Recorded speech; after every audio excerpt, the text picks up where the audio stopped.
Assalamualaikum, halo guys, ketemu lagi dengan saya Indra. Kali ini kita akan kembali masuk ke dalam segmen otomotif. Iya. Waduh, China lagi-lagi tega abis permalukan dan bikin hina mobil-mobil Jepang, Eropa, dan Amerika. Iya, baru-baru ini kembali viral mobil Cina telah permalukan para pesaingnya dari negara-negara tersebut. Dan bukan hanya satu atau dua video, namun banyak video yang menunjukkan bahwa kualitas mobil mahal, mobil mewah Eropa, Jepang, dan Amerika tidak ada apa-apanya dibandingkan mobil murah China. Seperti salah satunya video-video berikut. Ya, mobil Lexus LX 570 yang harganya 10 kali lipat lebih mahal dari harga mobil murah China. Tank 300 telah ditunjukkan bahwa kemampuan off-road mobil Lexus ternyata sangat rendah dan jauh banget bila dibandingkan dengan mobil Tank 300. Pada pengujian pertama diperlihatkan bahwa mobil Lexus LX 570 tidak mampu melewati medan seperti ini.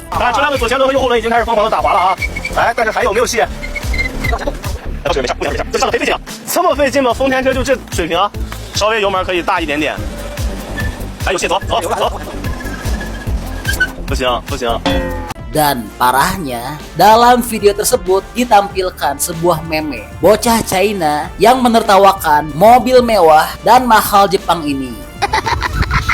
Waduh, parah sih ini. Udah bener-bener ngerendahin dia China. Hehehe. Di sini terlihat bahwa mobil Lexus ini bahkan bannya slip saat melewati rintangan ini. Aneh ya, mobil mewah, mahal, 4x4, tapi kok nggak bisa taklukan medan seperti ini ya?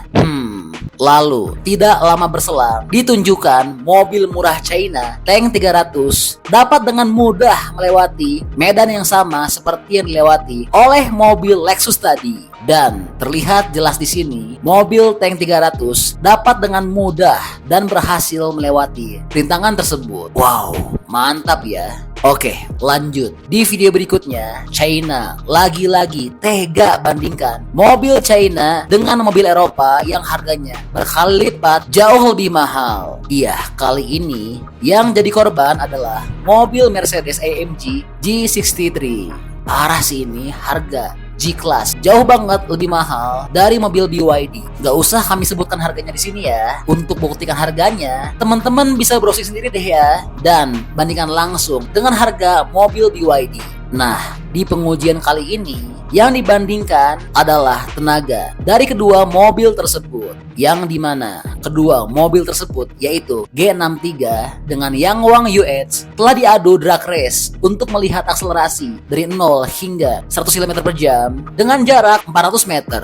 Lalu bagaimana dengan hasilnya? Mobil mana yang menang dan lebih buas tenaganya? Iya, lagi-lagi hasilnya sulit dipercaya karena mobil G63 yang harganya berkali-kali lipat lebih mahal dari BYD Yangwang UH telah kalah telak. Setelah diuji berkali-kali dengan berganti-ganti driver, hasilnya tetap sama. BYD Yangwang UH unggul telak tenaganya dibandingkan dengan mobil Mercedes-AMG G63. Waduh, Mercy dikentutin tuh sama BYD. Hehehe. Lanjut lagi. Kali ini mobil China dibandingkan kembali dengan mobil Jepang yang lagi-lagi harganya jauh lebih mahal. Iya, mobil Cina ini adalah keluaran dari Geely dengan nama Lynk & Co 09 All-Wheel Drive yang dibandingkan dengan mobil Toyota Highlander All-Wheel Drive. Dan di pengujian kali ini yang dibandingkan adalah kemampuan stop and go climb-nya. Dan di sini terlihat mobil mahal Jepang ini telah gagal nanjak, gagal melewati tantangan stop and go. Hasilnya seperti ini. Waduh, lalu saat pengujian mobil China keluaran dari Geely ini, hasilnya tentu sangat mengesankan. Iya, jelas mobil China ini telah berhasil melewati uji stop and go di sebuah tanjakan dengan tingkat kecuraman yang cukup tinggi.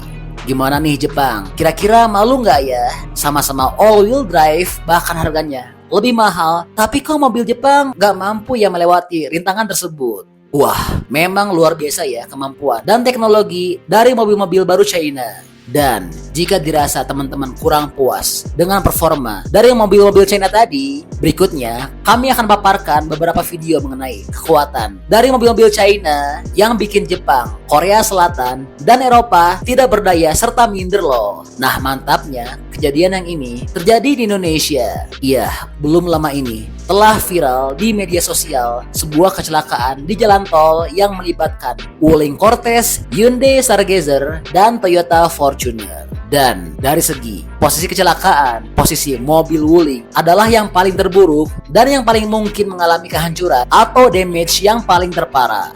Ya jelas karena di sini posisi Wuling Cortez telah terhimpit atau terjepit di tengah-tengah antara mobil Hyundai dan Toyota ini. Namun ternyata kenyataannya sungguh sangat sulit dipercaya karena mobil Wuling Cortez ini malahan yang mengalami damage paling kecil atau tidak berarti. Sangat jauh tingkat kerusakannya dibandingkan dengan mobil Fortuner dan Stargazer ini. Gila ya, padahal Wuling ini kelas biasa loh untuk mobil China. Tapi kualitasnya sudah seperti ini. Gimana ya kalau Fortuner dan Stargazer ini nabrak mobil tank 300 ya? Oke, lanjut. Masih dari mobil Wuling. Kali ini kecelakaan telah menimpa Wuling Almas yang telah menabrak sebuah separator beton busway di jalanan Jakarta. Dan lagi-lagi dampak dari insiden tidak dapat dipercaya. Di sini terlihat separator telah bergeser, namun bodi mobil Wuling Almas ini masih utuh loh bosku. Tidak ada kerusakan atau hancur sedikit pun.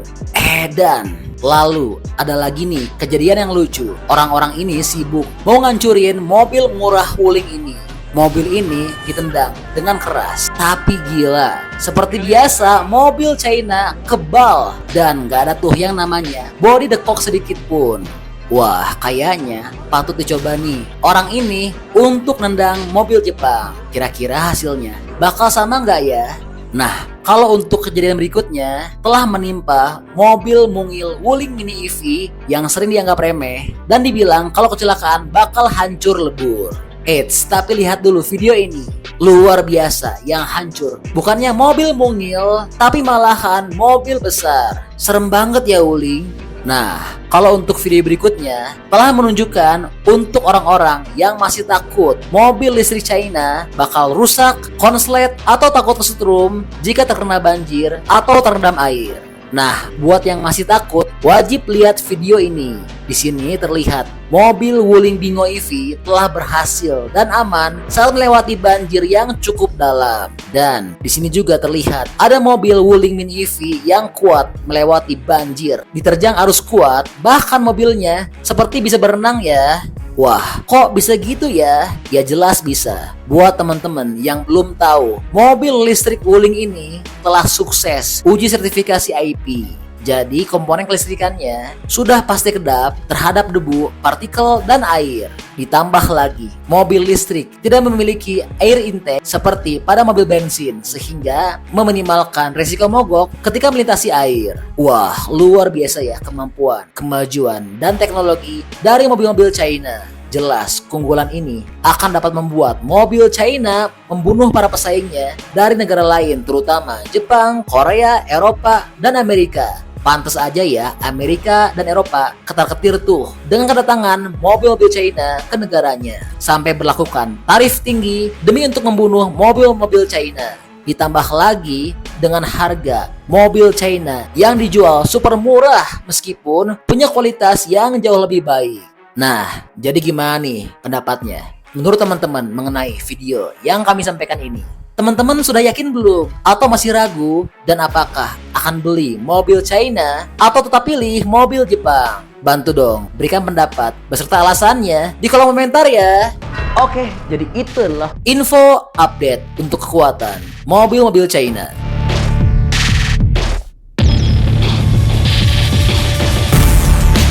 Oke, masih banyak nonton, jangan lupa untuk bantu di like dan di share video ini.